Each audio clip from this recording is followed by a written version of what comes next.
Super bonito o Ronaldo voltar agora como dono ao clube que o revelou. Apenas entendo que o Ronaldo já é um empresário, ele não está fazendo isso por amor ao Cruzeiro, até porque se a gente for buscar declarações que ele tenha dado sobre o Cruzeiro ao longo da vida dele, foram poucas, né? Acho que o Ronaldo está agindo como um homem de negócios mesmo. Olhou uma oportunidade de negócio. E é bom que encare assim, no meu entendimento, né? De forma profissional, porque é o que vem faltando, especialmente no Cruzeiro. Quem tinha chamado? Eu. Os dois. Vai de encontro ao que você está falando, Isaac. Bom, eu só estava vendo você, Isaac, então eu não vi o Casão levantando. Escolhe aí, Isaac, vai que é tua. Não, já começou, vai lá, depois a gente passa pro Casão. Tá bom. De encontro com o que você estava falando, existe um laço sentimental, obviamente, do Ronaldo com o Cruzeiro, mas eu queria saber do Capello o seguinte. Capello, você que é um estudioso do mercado, vale a pena investir no futebol brasileiro? Essa cifra de 400 milhões, você acha que ele obtém retorno? É uma boa medida para o empresário? A gente vai fazer aqui um pouquinho de futurologia. Eu não tenho todas as respostas, né? Mas o que eu percebo conversando com o mercado é que as pessoas imaginam que daqui a 5 ou 10 anos vai existir um mercado de clubes no Brasil para compra e venda de clubes, algo que já existe na Europa, né? Então, isso é o que chamam de liquidez. Liquidez é quando tem dinheiro circulando e você consegue comprar e vender. Pode ser que o Ronaldo esteja comprando o Cruzeiro hoje na baixa, né? Porque o Cruzeiro está em baixa, tanto administrativa, financeiramente, esportivamente, em termos de imagem, em termos de autoestima do torcedor. Ele investe no Cruzeiro, traz para a primeira divisão, valoriza e daqui a 5 ou 10 anos ele revende por 3 vezes o valor que ele investiu. Pode ser esse o plano do Ronaldo. Ou pode ser um plano de multinacional, isso também é uma tendência, né? A gente tem o Grupo City, a gente tem o grupo da Red Bull, a gente tem vários fundos que estão estruturando grupos no mundo. Ele já tem o Valladolid na Espanha, ele agora terá o Cruzeiro no Brasil. Qual vai ser a relação entre esses dois clubes? Vai ter um intercâmbio de conhecimento? Certamente. Vai ter um intercâmbio de jogadores? Os negócios vão se apoiar de alguma maneira? São várias possibilidades. Então, de novo, informação concreta? Não tenho. Adoraria entrevistar o Ronaldo para ele contar para a gente. Mas quando a gente olha para a teoria do que é feito na Europa, são esses os caminhos. E no caso do Valladolid, Luiz, o Ronaldo vai ter agora a sua terceira experiência como empresário proprietário de time de futebol. A primeira foi em 2014, mas ele só adquiriu 10% de um time dos Estados Unidos, que é o Fort Lauderdale Strikers, da segunda divisão lá, de uma das ligas dos Estados Unidos. Ele comprou 10% e vendeu a participação dele em 2016. O clube faliu em 2017. O Valladolid, que hoje está na segunda divisão da Espanha, foi comprado por 30 milhões de euros, subiu para a primeira divisão, ficou em 16º na primeira temporada, 13º na segunda temporada, caiu para a segunda divisão na temporada passada. Conseguiu jogar 3 temporadas seguidas, que para o Valladolid até é raro, foi considerado um feito. Só que o valor de mercado do Valladolid subiu muito, né? Já vale mais que o dobro do que aquele que o Ronaldo comprou originalmente. Ele reduziu a dívida lá, aumentou as receitas, é o relato que vem da Espanha, e o clube está valendo mais do que valia quando ele comprou em 2018 o Valladolid. E agora o Cruzeiro é a terceira experiência. Fala, Casa! Então, eu vou levar o assunto agora para um lado mais emocional, tá? Aqui no Brasil, os torcedores estão acostumados, e nós também, ao clube ser o presidente e torcedor do time, o diretor do torcedor do time, o gerente, todo mundo, na realidade, é torcedor do time que está trabalhando. Normalmente é assim, né? Porque existe a paixão do torcedor. Por exemplo, o Ronaldo tentou levar o Andrés. O Andrés foi presidente do Corinthians, declaradamente corintiano. Vamos supor que ele aceitasse. Ele ia ser um gerente, um CEO do Cruzeiro, declaradamente corintiano, né? O torcedor do Brasil, os torcedores dos clubes brasileiros não são acostumados com isso, né? Eles são acostumados com pessoas que torcem para o clube deles.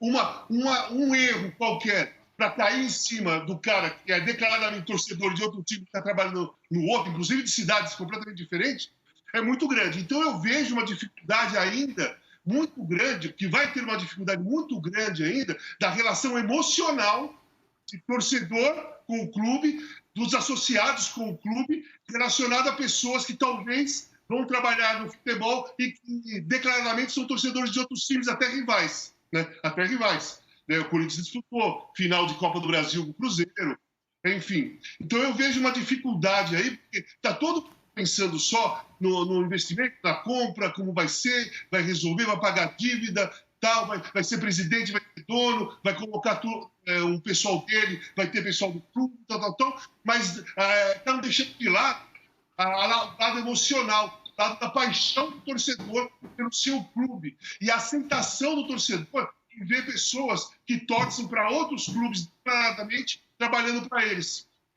O Casa, um ótimo ponto que você um ótimo ponto. E assim, sobre o convite ao Andrés, por que eu fiquei assustado assim quando eu li, né, que ele tinha convidado o Andrés? Porque também quando eu penso em gestão profissional, gestão bem-sucedida, o Andrés não é o nome que me vem à mente. Na sua segunda passagem pelo Corinthians, ele pegou um clube muito endividado, entregou ainda mais endividado, montando times caros e ruins. Então, assim, não foi um nome que eu pensei, poxa, esse é o modelo de renovação, de profissionalismo. Mas o Andrés disse não, entre outras coisas, justificou a entrevista porque é muito corintiano. Eu só vou dar as boas-vindas aqui, Luiz, ao setorista do Cruzeiro, no GE, o Gabriel Duarte, que esteve à frente dessa apuração também. Gabriel, bem-vindo ao Seleção, tudo bem? Tudo bem, Rezec, tudo bem, Capelo? Boa tarde, Pedrinho, boa tarde, Casa, boa tarde, Luiz Carlos Júnior. Deixa eu te fazer uma pergunta, Gabriel. Pegando carona nesse comentário do Casa, né, de questões mais emocionais do torcedor, como tem repercutido em Belo Horizonte, junto aos conselheiros, junto a torcedores do Cruzeiro que você possa ter ouvido, essa venda do clube? Como é que isso está repercutindo por aí? Essa notícia caiu como uma bomba no futebol mundial, né? E a torcida do Cruzeiro ficou empolvorosa, assim, ficou muito feliz com a chegada do Ronaldo como investidor do clube, porque a torcida não estava encontrando, talvez, soluções para um desfecho feliz para o Cruzeiro nesse momento. O Cruzeiro passa por uma crise financeira, vocês já debateram aí bastante sobre essa situação, né? E a torcida não viu uma solução apresentada. Então, a chegada do Ronaldo, o aporte desses 400 milhões aí ao longo dos próximos anos, é visto com muito bons olhos pela torcida, mas, como vocês já disseram, ainda é preciso ter muita calma nesse momento, ver como que vai ser esse projeto implementado pelo Ronaldo, o que ele vai implementar no Cruzeiro, qual é a proposta dele, inclusive, para a estruturação do clube novamente, para a gente depois tomar conclusões. Não, e já aconteceu, e eu acompanhei de perto esse processo, época como repórter, eu também trato com muita calma, com muita cautela, quero esperar para ver. Não acho que virar a sociedade anônima seja a solução para todos os problemas. Já tivemos clubes que partiram para esse caminho, que é o caso do Figueirense, um pouco diferente, mas arruinou o clube. Que está voltando a ser agora. Foi aprovado novamente o Figueirense pelo Conselho, novamente vai se tornar clube empresa. O modelo em si não salva ninguém, vai depender de como as pessoas vão administrar, né? Tem clubes que são administrados nesse modelo associativo, Real Madrid, por exemplo. Então, assim, não acho que o modelo seja a salvação de nada. Vai depender muito agora de como o Ronaldo vai trabalhar. E já aconteceu também na história do futebol brasileiro de você vender o futebol de um clube, que é o caso do Corinthians, para o Grupo MSI. O Corinthians vendeu o futebol e não entregou. Na hora H se recusou a entregar. Não, pegou o dinheiro e não quis entregar. E isso levou a todos os problemas que culminaram com o rebaixamento do Corinthians em 2007 também. Então, eu estou na linha do Capelo. Calma, vamos ver no que vai dar. Vamos ver se essa notícia é positiva. Eu acho que só o tempo vai dizer. Fala, Luiz. Não, eu só queria lembrar nessa situação que você citou do Andrés, um dos presidentes históricos do Fluminense, Francisco Horta, depois que saiu do Fluminense, foi dirigente do Flamengo. Verdade. Só uma lembrança. Já aconteceu também na Bahia, né? Com o Paulo Carneiro, trabalhando em Bahia e Vitória, já aconteceu outras vezes. O Paulo Pelaipe foi dirigente amador, depois virou profissional, né? Exato. Fala, Casa. Em Minas também, né? Não. Fala, Casa. A questão que eu falei do lado emocional não é em relação ao Ronaldo, obviamente. Sim. Cara, o Ronaldo, qualquer torcedor de qualquer clube que o Ronaldo comprasse ia ficar muito feliz, principalmente por ter no caso do Cruzeiro, que começou lá, um dos maiores atacantes da história do futebol mundial, ajudando o Cruzeiro, sendo proprietário do Cruzeiro. Não é com o Ronaldo o lado emocional que eu estou dizendo, é com uma possível equipe do futebol sendo pessoas, torcedores de outros times completamente diferentes e já declaradamente, não pessoas discretas. No caso do Horta, No caso do Horta é diferente, pô. O Horta fez um grande trabalho no Fluminense, fez o troca-troca, fez o time, a máquina do Fluminense, a máquina tricolor, e todo mundo queria, mais ou menos, fazer a mesma coisa. E ele foi o cara que inventou esse troca-troca, por isso que eu não vejo nada de ruim ele ir trabalhar no Flamengo ou ir trabalhar no Corinthians, por exemplo, para colocar aquele modelo no clube de troca-troca, de fazer grande time. Agora, hoje em dia tem, naquela época também não tinha redes sociais. Então, hoje em dia tem. Então, cara, eu queria saber, eu estou curioso para ver no futuro qual é a equipe de futebol que o Ronaldo vai montar e se a coisa, duas, 3 derrotas acontecerem, qual vai ser a reação do torcedor tendo a explicação saindo de um cara que é torcedor do Corinthians. André, só um pontinho para passar. Tem duas situações. Tem muitos clubes que são estatutários, que têm conselhos, mas eles foram comandados durante anos por pessoas que tinham total controle sobre o conselho. Temos um hoje que é o Clube Atlético Paranaense. Sim, e tem 2 pontos para você avaliar. Tem um conselho que ele é praticamente da situação, que aí facilita, em alguns momentos, o crescimento do clube, desde que os projetos sejam projetos sérios. Aí, para aprovação, é uma coisa interessante você ter a maioria do conselho. Mas a gente tem clubes que o conselho é totalmente dividido. E aí ele não está preocupado se o presidente está com uma boa intenção. Ele está preocupado em não deixar esse presidente crescer com o clube, justamente porque ele é oposição e ele quer que o eleitor, que o candidato dele seja presidente. Então, o conselho dividido também é ruim. Vamos passar essa bola para o Gabriel, porque a gente tinha perguntado sobre como seria a reação do Conselho do Cruzeiro. Não estou dizendo que vai acontecer com o Cruzeiro o que rolou no Corinthians, mas o Corinthians chegou a assinar, o presidente assinou a venda, foi aprovada pelo Conselho para o Grupo MSI em 2005 e na hora H não entregou. O Corinthians recusou entregar o comando do futebol, mesmo tendo assinado e ter recebido o dinheiro do Grupo MSI. Gabriel, como é que está a situação interna no Cruzeiro? Isso está pacificado? Há um entendimento geral de que realmente os conselheiros não mandam mais no futebol do Cruzeiro? Isso está pacificado no clube? A política do Cruzeiro é muito complicada, Rizek. Temos diversas alas neste momento dentro do Cruzeiro, mas há um consenso até geral, tanto que foi aprovado por 95% dos associados na última sexta-feira dessa transformação para a SAF, né, para que o investidor tenha a maioria das ações, e o Cruzeiro precisa ter um investidor, precisa ter uma solução, injetar recursos para o clube, porque o modelo atual, agora antigo, né, não sustenta mais, porque o clube realmente foi devastado por gestões que acabaram sendo temerárias, que acabaram não gerindo bem o dinheiro do clube e levando o Cruzeiro praticamente esse fundo do poço aí que complicou bastante a vida do clube e acabou refletindo na parte esportiva.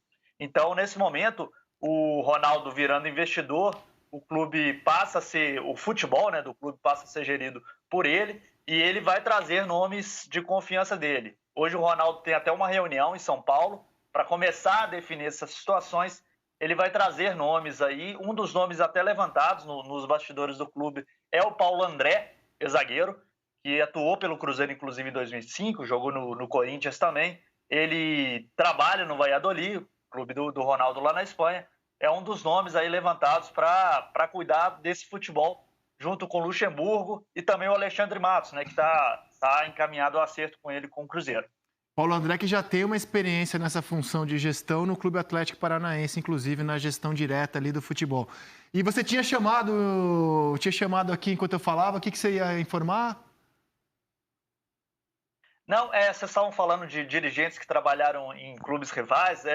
Em Minas teve uma situação muito clara, foi do Maluf, né? Um diretor de futebol já falecido, né? Mas que trabalhou bastante em Cruzeiro e Atlético, que teve bons trabalhos nos dois clubes. Bem lembrado, bem lembrado. A questão do Figueirense, só para registrar, o Figueirense ele não se tornou clube empresa naquela época, ele foi administrado por uma empresa. Agora sim ele está tentando se tornar um clube empresa, por isso precisa ser aprovado no Conselho. Ok, foi uma experiência trágica. O Luiz tinha chamado, Luiz? Não me lembro mais, Zé. Eu tinha. E fala, Capelo. Passou. Diga, Capelo. É que vocês falaram sobre profissionais trabalhando em clubes de outros, né, que torcem para outros clubes trabalhando, enfim. No Flamengo, a recuperação que foi feita a partir de 2013, desculpa que foi escuro aqui, tá, gente? Que a gente começou às 5 horas da tarde, mas agora já são quase 6, tá ficando escuro. O Flamengo, ele tinha, inclusive, a premissa interna de que vice-presidentes, estatutários, amadores, esses eram flamenguistas, sim, mas como profissionais para trabalhar na administração, eles até prefeririam que fossem torcedores de outras equipes. Então, você tinha um CEO que, se eu não me engano, torcia para o Fluminense, você tinha vários consultores botafoguenses, você tinha vários profissionais que recuperaram o Flamengo que não eram torcedores do Flamengo. E a gente precisa incutir isso no nosso entendimento de futebol, porque não dá para fazer uma administração competente com os melhores profissionais possíveis se você filtrar só aqueles que torcem para o clube. Então, a gente precisa amadurecer nesse sentido. E Rizek, você tinha mostrado experiências anteriores do Ronaldo, e aí eu entro numa questão aqui cultural também que eu acho interessante de debater. Eu vejo muita gente dizendo assim, não, o Ronaldo investiu no Fort Lauderdale, o clube faliu. Ele comprou o Valladolid caiu para a segunda divisão. Ele teve a NAI, uma agência de marketing esportivo, essa agência faliu. Então ele é mau empresário por isso. A gente tem que entender que no mundo do negócio e na nossa vida, o fracasso faz parte. Se a gente analisar caso a caso, a gente vai entender os motivos desses fracassos. Mas tudo isso foi importante para o Ronaldo aprender mais de como funciona o mercado do futebol, como é que ele vai atuar. Então, se hoje o Ronaldo chega ao Cruzeiro com mais experiência, é justamente porque ele passou por esses fracassos. Então, acho que a gente precisa parar de rotular as pessoas com base nos negócios que elas fizeram que deram errado, ou que faliram, ou que fecharam, ou que elas venderam. Vamos entender isso como uma experiência. O Ronaldo chega mais preparado para o Cruzeiro. Eu acho isso ótimo. E também não sei se dá para chamar de fracasso a experiência dele no Valladolid, porque o Valladolid está na B hoje, mas ao longo de toda a sua existência, o Valladolid esteve mais na B do que na A. É que o Ronaldo é acusado lá, por quem reclama da participação dele, de ter estado ausente nas últimas rodadas, de não ter sido um dirigente tão presente. Quando o time caiu, ele não estava presente. Mas eu nunca imaginei o Ronaldo como um cartola presente na vida, no dia a dia do Valladolid. Sempre imaginei o Ronaldo como um investidor que ia escolher as pessoas que iam tocar o dia a dia do Valladolid. E que hoje, segundo o que é publicado na Europa, vale mais do que quando o Ronaldo comprou. Que me parece, repito, é esse o objetivo do Ronaldo. Eu não acredito que o Ronaldo esteja no Cruzeiro por amor ao clube que o revelou. O Ronaldo está agindo como empresário, até porque ao longo da vida dele, o Ronaldo falou pouco do Cruzeiro. Assim, como um torcedor, o Ronaldo falou pouco do Cruzeiro. Agora ele está falando como um empresário. Como, aliás, eu acho que deve ser mesmo. Né? O que tem faltado ao Cruzeiro é justamente isso. Gente com olhar profissional.